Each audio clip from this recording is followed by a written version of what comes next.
Well, hello everyone, and welcome back to What's Worth It. Today's topic, we're getting a little more serious and are talking about the importance of higher education. Did you know that the college enrollment rate of 18 to 24-year-olds in America is only 39%? Did you know that the American higher education is almost double the cost than every other country with the opportunity of higher education? It's pretty similar to the price of eggs right now, but even though you might see a direct correlation between these two statements, you might want to look at your options of obtaining the higher education right now.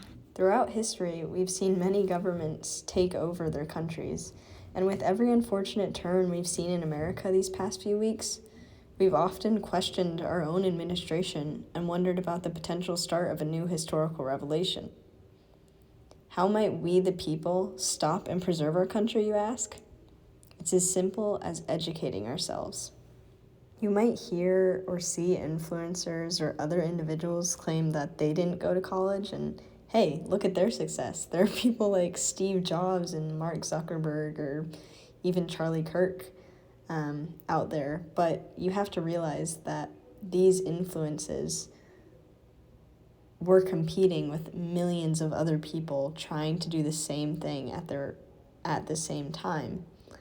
And if you see anything similar with these people, is they have the inherent privilege of being male and white.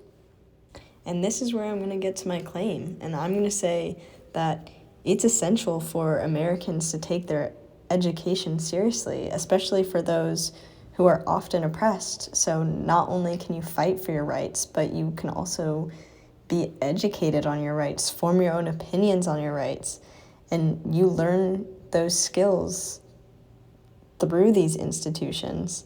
It's the knowledge you obtain in these universities that makes it worth the cost. College is made to give you the tools and experiences to understand other people's perspectives and to form your own. But let's get into some of the media you might have heard about college. This is Charlie Kirk, a conservative political activist who often argues about college's left-wing agenda and is most known for his debates with college kids on this topic. Have you read the book? College is a Scam. I wrote it. I can have a more wordy thing, which is the vast majority of people that go to college are receiving a scam for the money that they're borrowing. Vast majority. Let me prove this to you. How many of you guys have to take classes that are a waste of time that you wish you wouldn't have to take? Every single hand. You're being scammed against your will to take classes that make you go further into debt. Why can't you say, I don't want to take this class? This is just one of his countless videos on his channel with the same kind of title. Charlie Kirk smashes liberal college kid. Charlie Kirk sits down snobby college kid.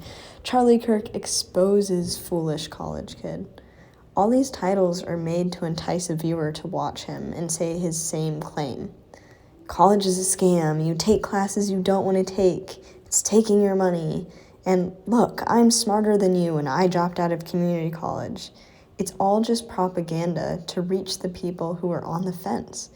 And it's okay to be on the fence, but he's using his propaganda to convince people because he's scared of people learning these new perspectives that you can learn in institutions. And hey, I'll be the first one to admit as a freshman in college that I have already taken classes that I did not enjoy or even questioned why I needed this as a chemistry major. But I also have taken some classes that have surprised me. You have the opportunity in college to truly find what you like and maybe find something new. It's always a surprise.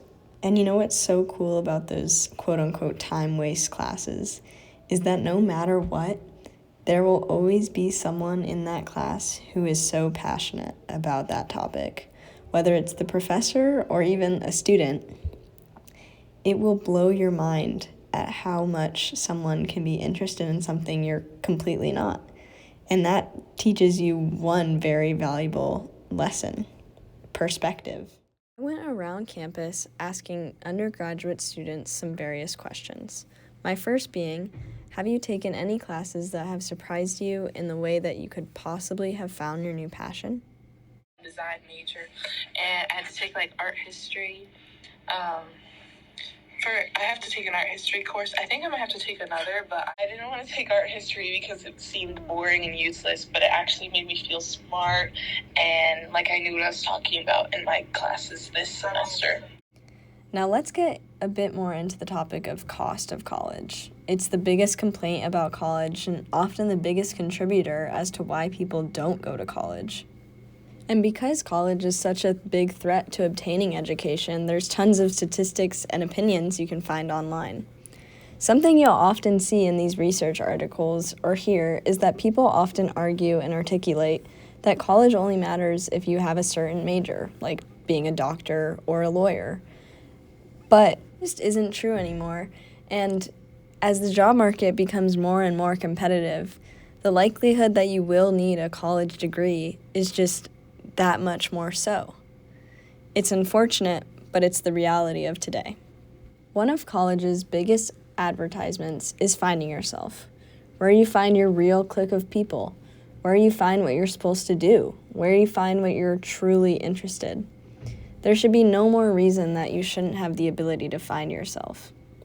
And that brings me to my second question that I asked various people. Why did you want to go to college?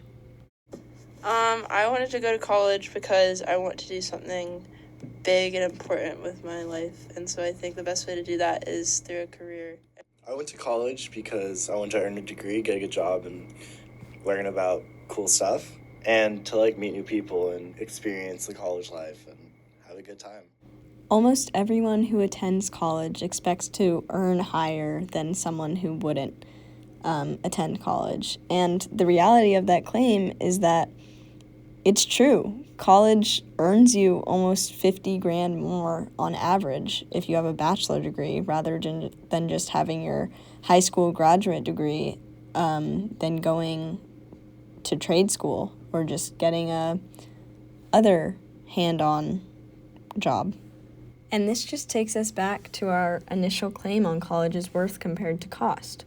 With a college degree, you should most likely be able to make more money than without that degree. And although you are paying for that and in some cases obtain debt from that degree, you should be able to pay it off and earn substantially more than you would without it.